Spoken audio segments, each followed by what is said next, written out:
IUI and IVF consultation కోసం సంప్రదించండి 29.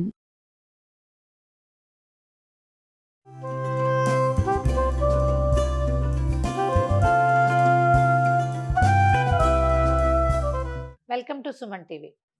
Simple, ఎక్కువసేపు పొయ్యి వాడకుండా ఈజీగా సాయంకాలం గబుకొని ఏదైనా జొన్నన్నము అలాంటివి మనం ఇప్పుడు చాలా ఇవి తింటున్నాం కదా, చిరుధాన్యాలు, వాటిలలోకి కాంబినేషన్ చాలా బాగుండేలాగా పచ్చి పులుసు చేసుకుందాం. పచ్చి ఉల్లిపాయ తినడానికి ఇష్టపడే వాళ్ళ కోసం మాత్రమే. మన వైపు కంటే ఎక్కువగా ఈ అనంతపురం వైపు, మా నర్సీపట్నం వైపు కూడా చేస్తారండి. దాంట్లో కొంచెం తీపి వేసుకుంటారు, అరటిపండు కూడా వేస్తారు, లేదా బెల్లం వేసుకుంటారు. ముందు ఏదైనా ఒక జాలి లాంటిది పెట్టండి, బూందీ తీసి ఏవైనా పెట్టుకోవచ్చు, లేకపోతే మన పుల్కాలు కాల్చేది ఉంటుంది కదా, లేదా పొయ్యి మీదో కుంపట్లోనో వేయగలిగితే మరీ మంచిది. ఒక 3-4 ఎండుమిర్చి కొద్దిగా కాలనివ్వాలన్నమాట. కొంచెం కాలితే చాలు, క్షణాల్లో వచ్చేస్తాయి ఇవి. స్మోకీ టేస్ట్ వస్తుందండి. కొద్దిగా కాలనివ్వాలి. ఊరికే అంటుకుంటాయి చూడండి, పక్కన పెట్టేద్దాం వాటిని. కాలాలు అంతే అవి. దీని మీద ఇంకోటి ఏం చేయొచ్చు అంటే గొట్టు వస్తుంది బాగా, 1-2 పచ్చిమిరపకాయలు కూడా కాల్చేసేయండి.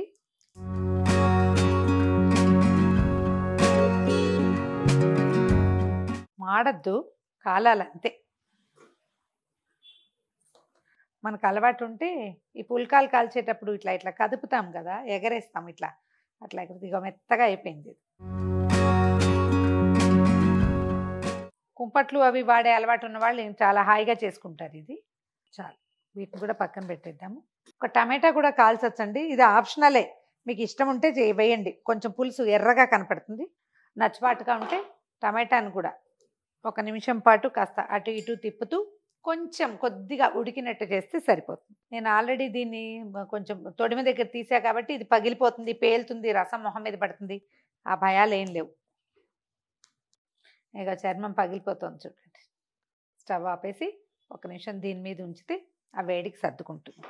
దీంట్లో పెద్దగా ఇంకా స్టవ్ వాడే పని లేదండి. మనకి ఇప్పుడు మనకు కావాల్సిన సుమారుగా ఈ గిన్నె అనుకోండి, ఒక పెద్ద నిమ్మకాయ అంత, ఒక 50-60 గ్రాములు ఇంచుమించు అంత చింతపండు వేడి నీళ్ళల్లో ఒకసారి శుభ్రంగా కడిగేసి వేడి నీళ్ళల్లో ఒక 2 నిమిషాలు నాననివ్వండి.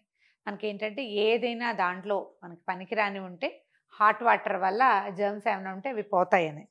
రసం చిక్కగా జ్యూస్ తీసేసుకోవాలి దీన్ని.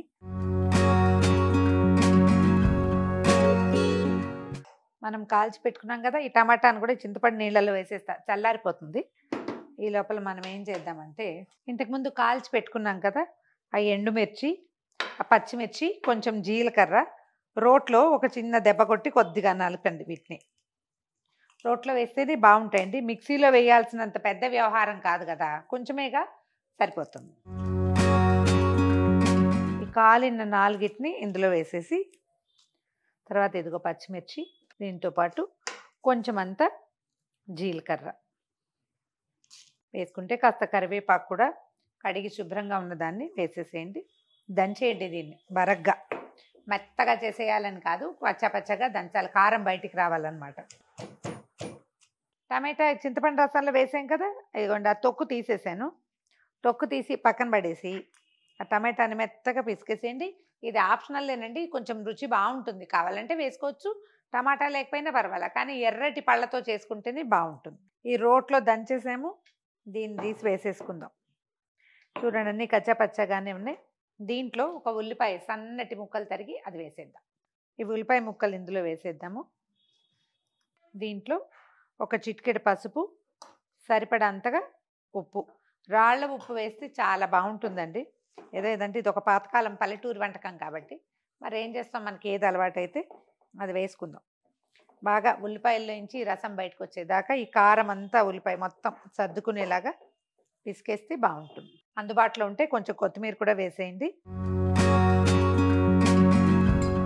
మీకు వెల్లుల్లిపాయలు చాయిస్ ఉంటే వేసుకోవచ్చండి, పెద్దగా నేను వేయటలేదు. తాలింపు వేసుకుంటే మనం వెల్లుల్లిపాయ పైన కూడా వేసుకోవచ్చు.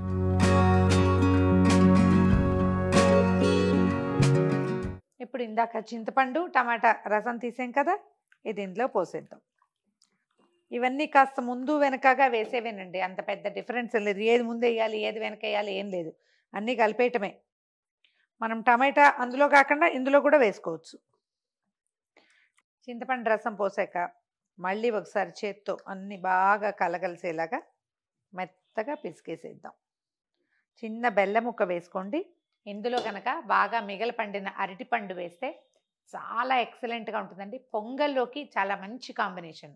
పొంగలే కాదు, జొన్న అన్నము, కొర్రలతో చేసుకుంటాం అన్నము, ఊదలు, సామలు, వాటితో అన్నం వండుకుంటున్నాం మనం చిరుధాన్యాలతోటి. వాటిల్లోకి చాలా బాగుంటుందండి. కీన్వా చాలా మంది వండుతున్నారు ఇప్పుడు, దాంట్లో కూడా భలే బాగుంటుంది. చిన్న బెల్లం ముక్క వేయండి. ఇది పచ్చి చింతపండు ఎప్పుడు వాడినా దానికి గ్యారంటీగా బెల్లం వేయాలండి. బెల్లం వేయకుండా మాత్రం పచ్చి చింతపండు అసలు పనికిరాదు. ఇది నేను చాలా కొంచెం వేస్తానండి, పురజనుల కోరిక మీదకి తక్కువ వేస్తాను. అరటిపండు వేసుకోండి, ఎంత బాగుంటుందో ట్రై చేసి చూడండి. కలిపేయటం, దీంట్లో ఇంకా తాలింపు పోపు వ్యవహారం ఏం లేదండి. దీన్ని ఇలాగే ఉంచుకోవచ్చు. అయితే ఏంటంటే ఇది 2 రోజులు 3 రోజులు ఉంటుందని చెప్పకూడదండి, అలా ఉండదు. పచ్చి చింతపండు కదా, అప్పటికప్పుడు చేసుకొని ఈ పూట మరి సాయంత్రానికి ఈ రాగి సంకట్లు అలాంటి వేట్లలో అయినా నలుచుకోవటానికి తయారు చేసుకోవటం, తినేసేయటమే. ఫ్రిడ్జ్లో పెడితే ఒక పూట ఉంటుంది, కానీ చింతపండు ఫ్రిడ్జ్లో పెట్టినా దాని రుచి సౌందర్యం మారిపోతుంది. అలాంటి పనులు చేయకండి, నిలవ పెట్టద్దు, వాడేసుకోవటమే. ఇంచుమించు అన్ని పచ్చి పదార్థాలతోటే చేశాం కదా, ఇది నిలవ ఉంటుందని పొరపాటును కూడా అనుకోవద్దండి. ఫ్రిడ్జ్లో పెట్టినా దీని సౌందర్యం అంత బాగుండదు, పచ్చి చింతపండు రసం కాబట్టి. కాచితే ఉంటాయి, కాచని వాటిని ఇలా ఉంచకూడదు, వాడేసుకోవాలి. ట్రై చేసి చూడండి. ఈ రోజున పొద్దున చేసుకుంటే పొద్దున సాయంత్రం వాడేసుకోవాలి. ప్రయత్నం చేసి చూడండి. ఈ వీడియో కనుక మీకు నచ్చినట్లయితే లైక్ చేయండి, షేర్ చేయండి. మరిన్ని ఇంట్రెస్టింగ్ వీడియోల కోసం సుమన్ టీవీకి సబ్స్క్రైబ్ చేసుకోండి.